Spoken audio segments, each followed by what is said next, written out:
Let us do Pradhana and start the session. Om Guru Brahma Guru Vishnu Guru Devo Maheshwara Guru Sakshat Parabrahma Tasmai Sri Gurave Namaha.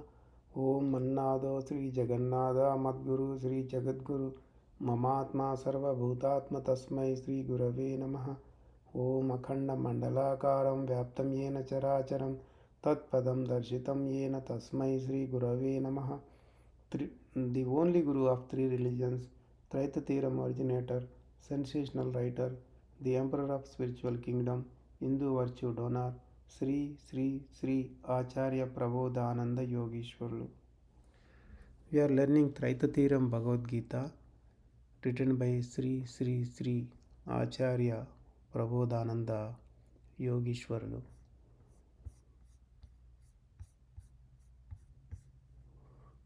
So we are learning Atma Samyama Yogam chapter. Let us recap what we learned last week. So the fifth slokam and sixth slokam last week. So from those slokas we came to know that there are three Atmas: Jivatma, Atma, Paramatma. Three souls: mortal soul, immortal soul, and absolute soul. So from the fifth slokam we came to know that with a soul there is a upliftment, and with a soul there is a downfall. And with a soul, and a soul is becoming friend, and a soul is becoming enemy. So we came to know that there are three souls in our body. Because of that we could able to identify which soul is becoming friend, which soul is becoming enemy. And also mortal soul, immortal soul, absolute soul are the three souls. In among these three souls, immortal soul is the one which is at the center, and we compare this one with a balance. So on the balance, two plates will be on the left side, and one plate on left side and another plate on right side. In the middle, in the center, there is another soul called immortal soul. It is in the center. So it is maintaining equal distance between or not between, among mortal soul and immortal soul. That is in the middle center point. So when mortal soul and the absolute soul are away each other, and immortal soul is in the middle. So the absolute soul can uplift the mortal soul or make it downfall from its state itself. That way we came to know that who is uplifting, the absolute soul is uplifting mortal soul and making it go down also. Both are done by uh, absolute soul itself. That's why absolute soul is becoming friend to mortal soul, and absolute soul is becoming enemy to mortal soul. These are the two things we came to know in the fifth slokam. In the sixth slokam, so what we came to know, whoever knows immortal soul, so whoever knows the soul, that is becoming friend to him. And uh, does not whoever does not know mortal soul, then whoever does not know the soul is becoming enemy to him. So here in this slokam also there will be a confusion. So which soul he has to know, which soul is becoming friend and which soul is becoming enemy to him. So we clearly uh, understood about this. When a mortal soul gets into the Brahma Yogam state, that's not easy to achieve that. He has to do exercise in order to achieve Brahma Yogam state. So when he achieves Brahma Yogam state, so he is crossing over the mind and other organs from inside his body and reaching the soul place. So it is like so kingdom, conquering a kingdom and win over the king. So that's what. So when we considered our body as a kingdom, the body as a kingdom, uh, and the emperor, and there is an emperor to our body, we can say he is an absolute soul, and a king inside the body is like a soul, immortal soul, that is immortal soul. And immortal soul is the owner of this body, we can say, means he is the one who is ruling the body. So in order to conquer him, that means know him, first the mortal soul, he has to conquer his all organs and the mind. When he conquers over that, then he will directly know or visualize the Atma. When he visualizes Atma, then it becomes like he conquered Atma. That's what in the Shlokamu also, jitatmanaha, Atmana jitaha, we came to know that Atmana jitaha in this Slokam. So when he gets that state, so then the emperor, who is the absolute soul, he will be happy for that achievement. So similarly, like if there is a physical emperor in the external world, he will have other kings who under him. So whenever a king conquers other king, then he will be happy. Whenever he compromises and does not win on other king, so the emperor will not be happy. In a similar way, the emperor inside our body is absolute soul. The absolute soul will be happy whenever the mortal soul conquers Atma or knows the Atma, visualizes Atma, we can say. So in that situation, the absolute soul is becoming friend to mortal soul. If the mortal soul is not caring about it and not doing that, then absolute soul become enemy to the mortal soul. That's what we learned in the last session. So if you have any questions, you can ask. If not, we'll move on to the seventh slokam, what it is here. So let us see. जितात्मनः प्रशान्तस्य परमात्मा समाहितः शीतोष्णसुखदुःखेषु तथा मानावमानयोः. So this one talks about Brahma Yogam itself. The one who visualizes Atma, so he will be super peaceful with respect to the absolute soul. That kind of person, he will not hesitate with hot and cold, and he will not and he will be he will get equilibrium state. He will be in the equality state. So even if he is praised, even if he is insulted, so that's what the meaning of the slokam says. But we need to go in depth and know complete details so that we can understand this slokam very well. So the one whoever conquers the Atma and visualizes it, then he will not have any enmity with absolute soul, and between him and the absolute soul there will be a super peace, much more peace there will be. So such kind of person, even in the cold, even it is a cold, even it is a hot, or luxury, happiness and in happiness and sorrows, and honor and dishonor, everything will look him like equal state. He will be in the equal state whenever he gets that.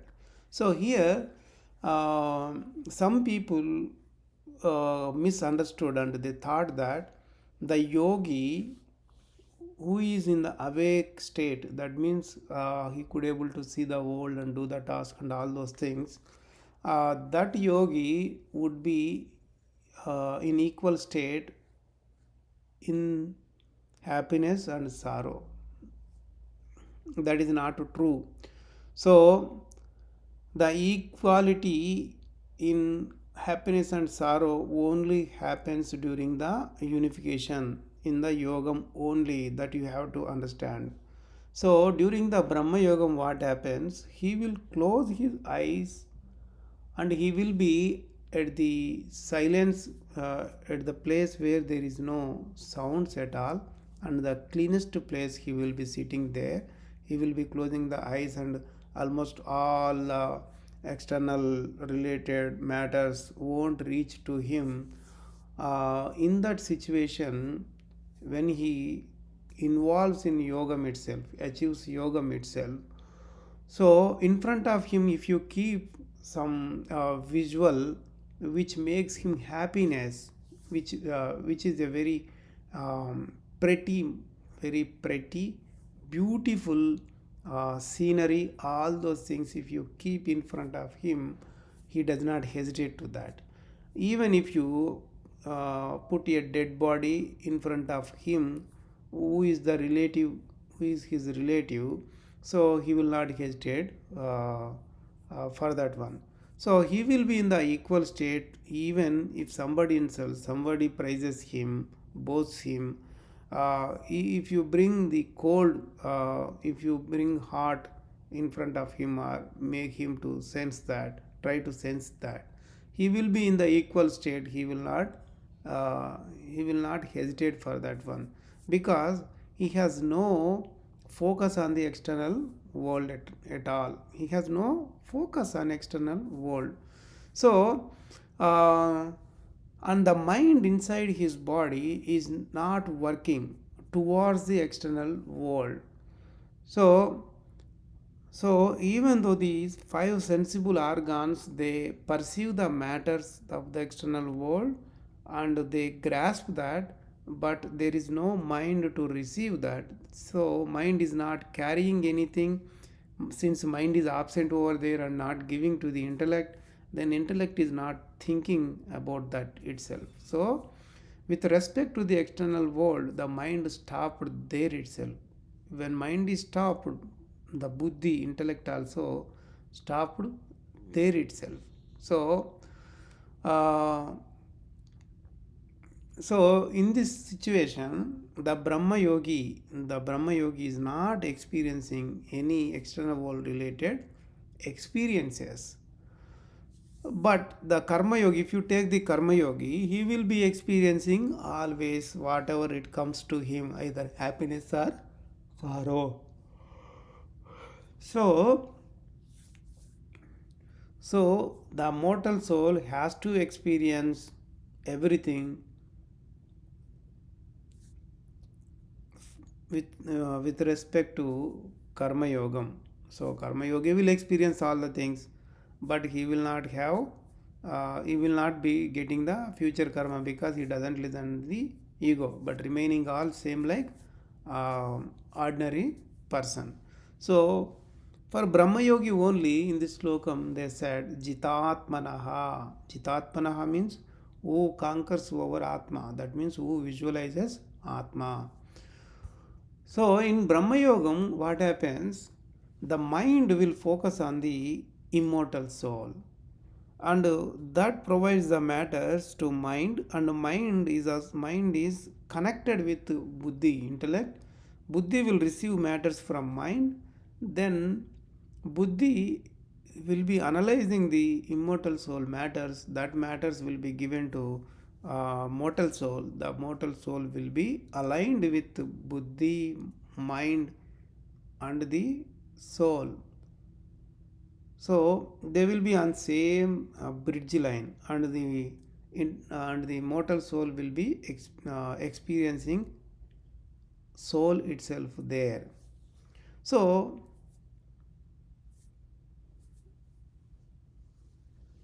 during this time,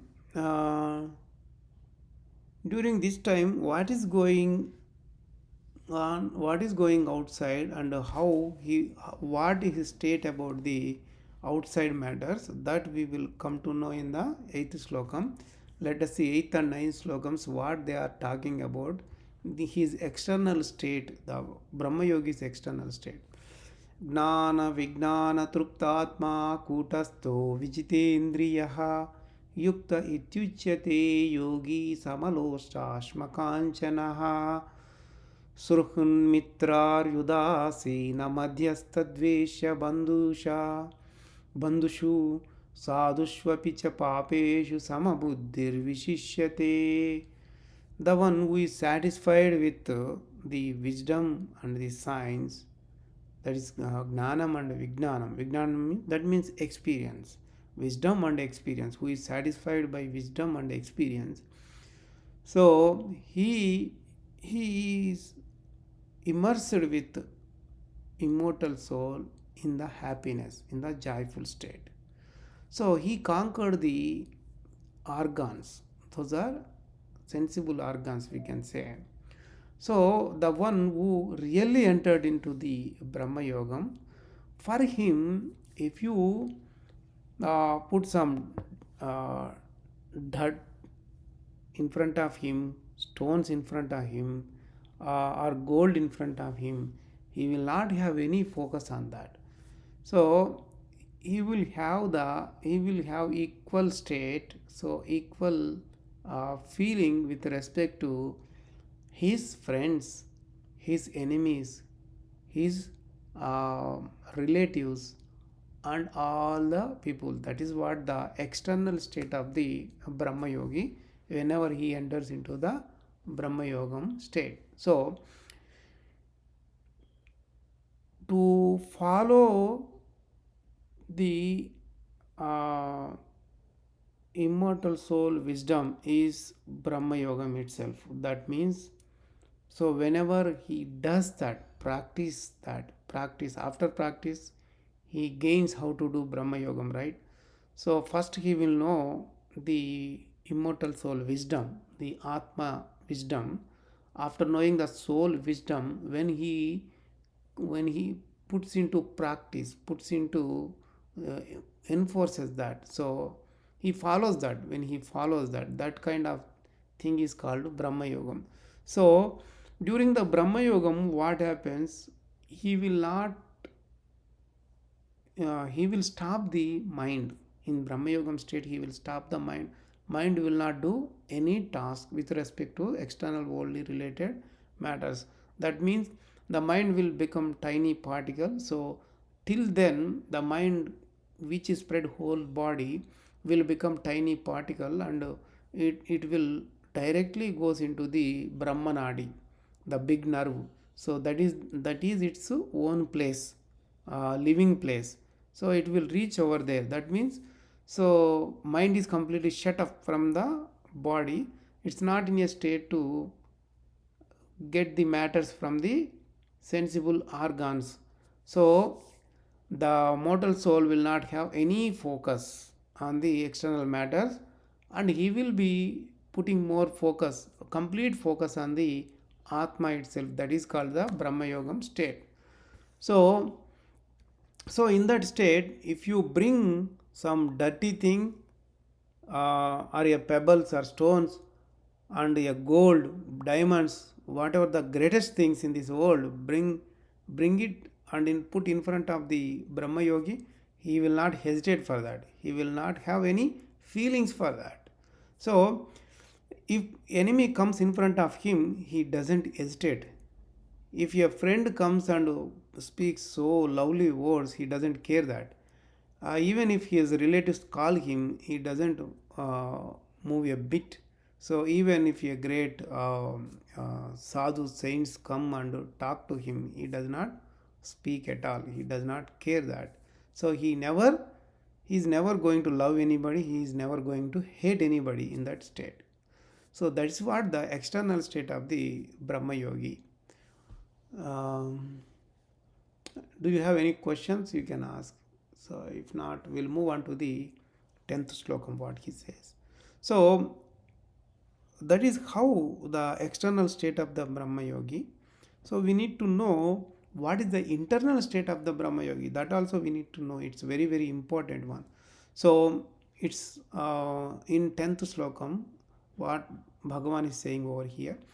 Yogi yunjita satatamatmanam rahasi stitaha ekaki yata chittatma nirashiraparigraha. What is saying? The yogi is always merged with the immortal soul, and he will be in the secret place. So he will become like ekaki. Ekaki means alone. So he will not have any desires. He does not grasp anything in that state.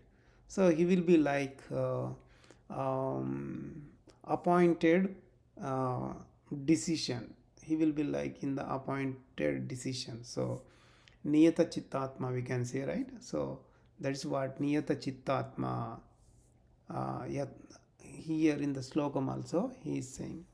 So many people understood this one as external thing, so it's not correct. So some people thought that rahasya, secret, means the place where nobody watches that. It's like within the hills. There are inside the caves. The people thought, and ekaki means what they thought. No man's land. They thought like that. So they thought this. They expressed the meaning of this slokam to external world. It's not actually that. So we have to go inside in depth and know what purpose is this slokam, what about this slokam is talking. So here this slokam talks about the internal state of the Brahma Yogi. The internal state of the Brahma Yogi, how he would be, what he would be doing that. So in the old slogans also, some way Arjuna asks Lord Krishna, Stitapragnasya ka bhasha. I think going forward him we may encounter that slokam. So here the Brahma Yogi,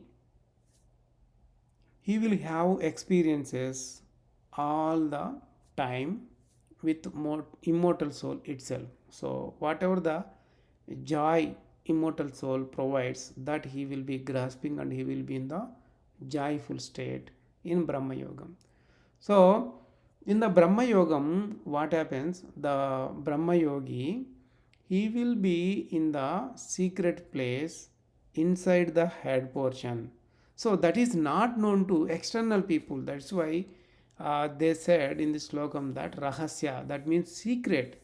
So he will be experiencing, he will be in the joyful state inside his head. That is not known to external people. So he said rahasya here. And about that also, Vemana Yogi told that upajihvak praktikna burukutiki madhyamamna. That means, so inside our head, between the center point between the two eyebrows, and we have a tiny tongue inside our tongue, inside our mouth. There is a tiny tongue, small tongue is there, right? So east side of the tongue, if you draw a line upwards, and in between the two eyebrows, if you draw a line horizontally, so the vertical line and horizontal line both, wherever they condemn each other, so that point is the place where Atma is existing. So when the Brahma Yogi is in the Yogam, what happens? His focus would be on that place where Atma is located. So during that time, so in that place only he will be experiencing joy, experiences joy over there. So he will combine with Atma itself. So it's like two pair souls. They are, we came to know that mortal soul and immortal soul both are pair souls. And even if, when we light up the oil lamp, so we will put two cotton threads combined together. So that same kind of thing is also printed on our hands. If we see our hands, there are three lines. One is separated, that is absolute soul. Other two are each like twisted two lines. These two lines are called mortal soul and immortal soul. So in the similar way, whenever he gets the Brahma Yogam state, the mortal soul and immortal soul both will be combined together. They will become like the a pair of birds. So and also they are not visible to external world. So that is why they called it as the dark uh, darkness. It's like a darkness. So in the darkness they are black. Black is dark, and there we can't see anything.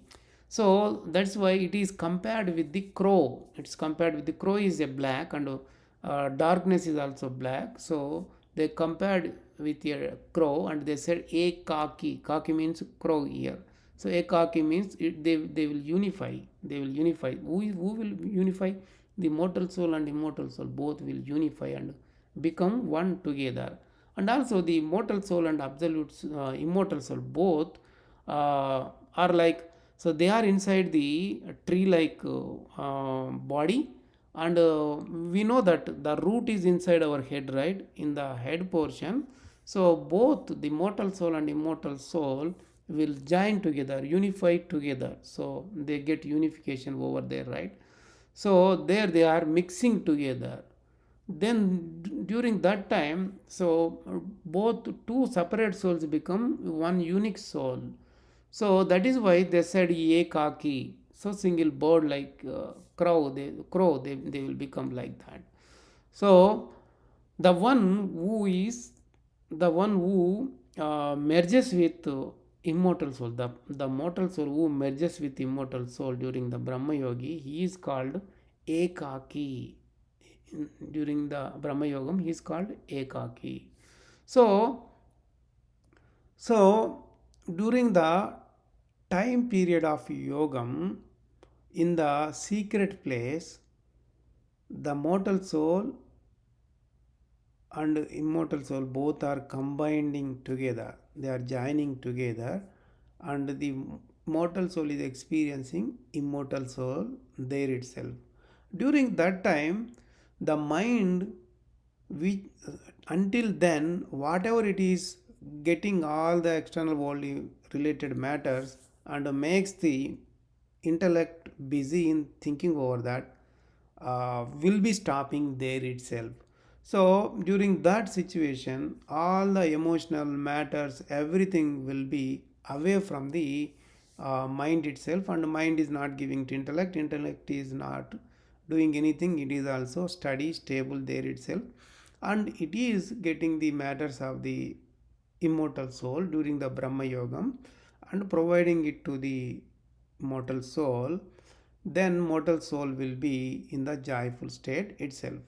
So like that, the mind, intellect, uh, and the chittam all become one. So they are all on the same bridge line itself. So actually the mind, intellect and chittam, they are like wheels in a machine. So in the machine, one wheel rotates, another wheel also gets rotated because of the first wheel rotated, because all are combined together to rotate one after another. They are depending on one wheel to another wheel, or like that. In our body also, when mind moves, intellect moves. When intellect moves, then chittam also moves. So this is about external worldly matters. So when mind stops not receiving anything from external related world, then mind is stopped there with respect to external world. Then buddhi also stopped, the intellect is also stopped, then the chittam is also stopped over there. So that is why the experiences related to the external world, the mortal soul is not experiencing. All of them are stopping there itself. So that is why in the Slokam itself, the mortal soul who got Brahma Yogam, he is alone in a secret place. They said he is alone in a secret place. So, in order to achieve that state, what do we have to do is also one question, right? So, to get that answer, let's move on to the 11th slokam, what God is saying over here. शुचौ देशे प्रतिष्ठाप्य स्थिरमासनमात्मनः नाश्रितं नातिनीचं चेलाजिनकुशोत्तरम्. Here there should not be up and down the land where the land where you want to get unification. It should be plain land, There are no ups and downs on that. And the land should be very clean. The place should be very, very clean. So he has to place a constant uh, seat over there. He has to put a constant seat over there, and on top of that, there you have to put darbas. Darbas are like a grass. It will have it is a sharpened grass. So it's very sharp, like a saw, we can say. So on top of that, you have to put the skin, the animal skin. On top of that, um, put a cloth, and then you have to sit over there and enter into the Brahma Yogam. So here, that is about the meaning of the Shlokam. We need to go in depth why we have to do all those things and all. So, why do we have to put all those things and do Brahma Yogam? We need to know in depth. So then only we will come to know about the Darbas. There is a bigger story in mythologies also. They spoke about Darbas, but we'll leave about that stories and all. So we need to know the uh, real matters, which will help us doing the Brahma Yogam. So the darbas are very rough. Darbas are very rough. They belongs to the grass actually. So the rough darbas, what it does, so it does not let any insect come through that. It is like a filter. That filter will filters. It does not let any insect, ant or other insects won't come through the darba. Darba become barrier, not to make the ants or insects come through that and disturb the yogi who is in the yogam itself. That is why, so we need to put the darbas on top of that. There on top of that, so deer skin or some other any animal skin, we need to put it over on top of the darbas. Once you do that one, so then you have to put a cloth, since the skin also will be a rough kind of thing, right? So if you put a cloth on that, it will be a soft and comfortable for the yogi who goes into the Brahma Yogam. So why do we have to uh, put the skin? Why do we have to put the skin as a seat to do the Brahma Yogam? That we need to know. So in order to know that, we have couple of there is a lot more information which will really make sense for us to learn the meaning of the depth in-depth information about the Shlokam itself here. So when we consider about the creature's body, any creature's body, we know all are the creatures in this world. So they are bisected, we can say. So you can see bifurcation. Uh, the body is bifurcated into two parts. So one is left, another one is right. If you see, you have two eyes, left eye, right eye, two nostrils, left nostril, right nostril, left ear, right ear, left leg, left hand, right hand. So like that, if you see your body from the top head portion to the bottom, so there is like a it's like a arrow symbol, like from the bottom to the top, and there is a line you can see uh, in the center of our body. The body is divided into two parts. Even if you observe a leaf also will have center one line, and it is divided into two parts, left and right. So like that, for all the animals, creatures and everything, there are two parts. Body is divided into two parts. So why it is like that? Because all the creatures, all the mortal souls, they have karma, right? That karma is also having two parts. So one is papam, another one is punyam, sin and virtue both. So based on the karma, the planets which are ruling us also divided into two parts. They are Guru party and Shani party, like that. So uh, so the planets, when they are administering, when they are ruling us, so they provide the experiences to us. Those experiences are also two kinds, like happiness and sorrow. So um, and the um, and the time is also in two parts, and the time is also in two parts. So let us know how it is. Because when we leave the Rahu and Ketu, which are the shadow planets, there are other 7 planets. So according to the 7 planets, we have 7 days in a week. So for each week there is one Lord for a week. Sunday, Sun is the Lord. Monday, Moon is the Lord. Tuesday, Mars is the Lord. Like that, we have 7 Lords. So for every day there is a one Lord. So um, so each day is 12 hours. In each day 12 hours, there is 1.5 hour provided to a Rahu and Ketu in a day. So 10.5 hours are provided to the Lord of the day. Like that, 12 hours of the day is in such a way, like that, and the 10.5 hours is becoming for other 2 planets as well in a week itself.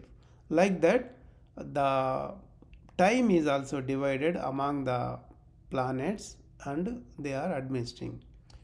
Uh, and according to the divided time, so in our body, the one who is doing the Brahma Yogam, for him also the wisdom fire is also entering from either left side or from the right side, depending upon the days of the grahas, planets.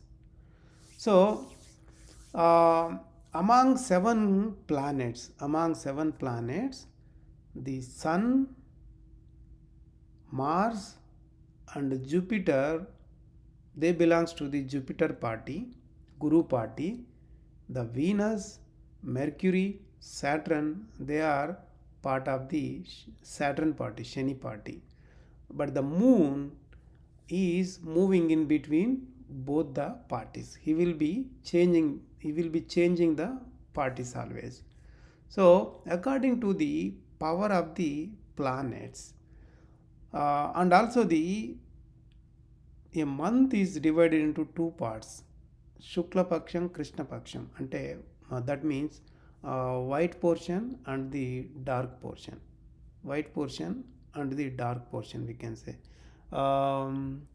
say fortnight, 2 fortnights. So month is divided into 2 fortnights.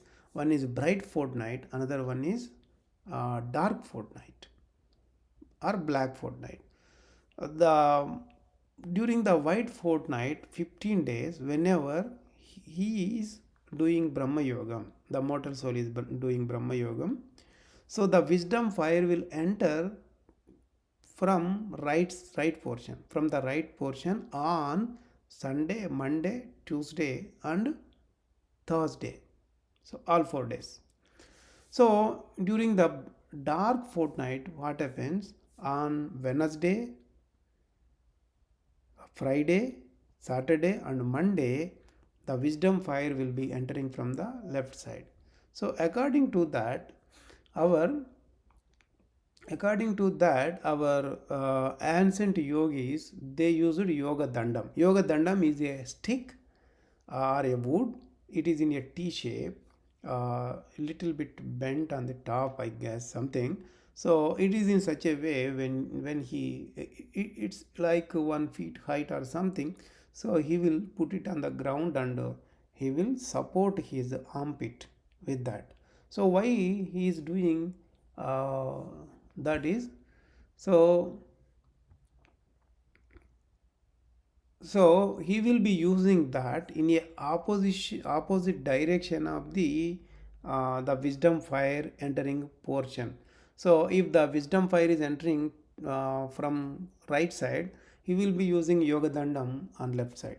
So when it is entering from the left side, he will be using yoga dandam on the right side under his armpit. So what it does, it makes sure that the wisdom fire will enter properly into him. So that's what we learned about the importance of the skin and the yoga dandam here. Uh, Let us know much more details in the next session. That's on the next week. So let us do Mangala Prarthana and end the session. Om Mangalam Gurudevaya Mahaniya Prabodhatmane Sarvaloka Sharanyaya Sadhurupaya Mangalam. Prabodharpanam to everyone.